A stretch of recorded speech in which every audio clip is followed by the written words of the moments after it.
Hey everyone, wanted to make a just a short video to talk about my ICD implant that I recently had. ICD, implantable cardioverter defibrillator. Anyway, over last summer, I I had some health issues.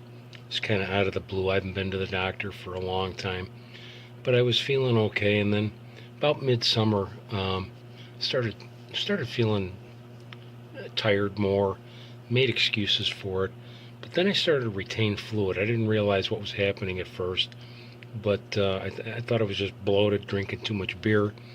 Um, but after, by early August, it was pretty evident something was going on. I mean, my stomach was, it was really bloated, and then my legs started to swell up, my feet and ankles.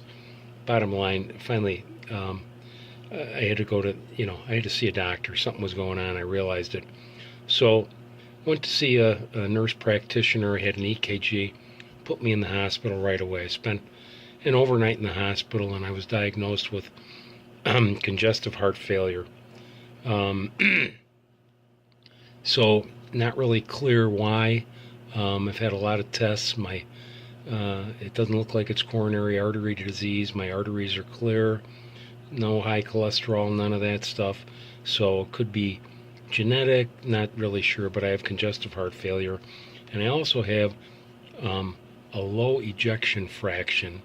What ejection fraction is, it's a metric that they use to measure how efficiently your heart pumps.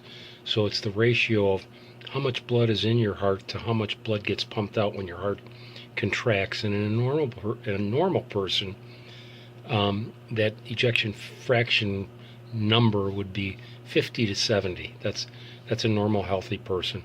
Someone that's got some heart issues going on, a 45. You get below 35, you're in trouble. You need help right away. Well, when I went in the hospital, it was at a 20. So being that low, blood not getting where it needed to go, the kidneys stopped working right. So anyway, um, cardiologist put me on a regiment of medication, typical a 90-day deal where, blood pressure medication, ACE inhibitors, medicines that make your heart try to pump better, make it easier on your heart to pump. And so they did some more testing on me after 90 days. I had an echocardiogram. I stay in the hospital.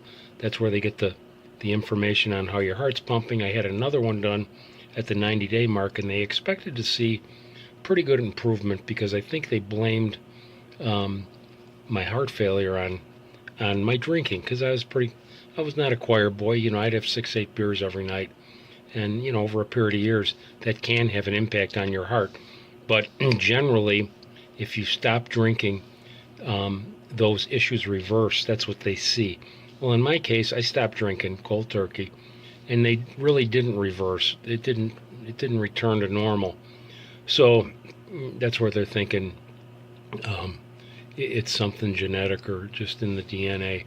So after the 90 days, my ejection fraction was still below 35, and statistically, it's shown that if your ejection fraction is 35 or below, your risk of sudden death from ventricular fibrillation is substantially higher than if it was above 35. This is what their numbers show. They can't say you're gonna die from it, but statistically, given a group of people, statistically it's high enough that it merits installing one of these defibrillators in your chest, and the insurance pays for it, Medicare pays for it. At above that level, they won't. You don't qualify for it. So anyway, they did their due diligence. I had the 90 days. My ejection fraction didn't improve above 35, so I had the ICD put in on January 18th. So it's a pretty cool device. I mean, this is what it looks like, 3 weeks in. You can still tell it's there. There's leads that go through an artery into the heart.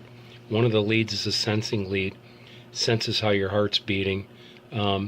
So if the heart starts to take off and starts beating too fast for no reason, this little device will sense that, and when it gets to about 160 beats a minute, it'll try to catch up to it and kind of walk it off the ledge, if you will, bring it back into a normal beat, slower. If it can't do that, if the heart continues to speed up, I think it's about 200 beats per minute, it delivers a shock, which kind of, is like Control Alt Delete, resets it, and hopefully restores the heart to a normal beat. And I think from what I've read, in about 98% of the cases, they're effective in that way. So anyway, learned way more about the heart and cardiologists and the whole medical infrastructure than I've wanted to in the last 6 months or so.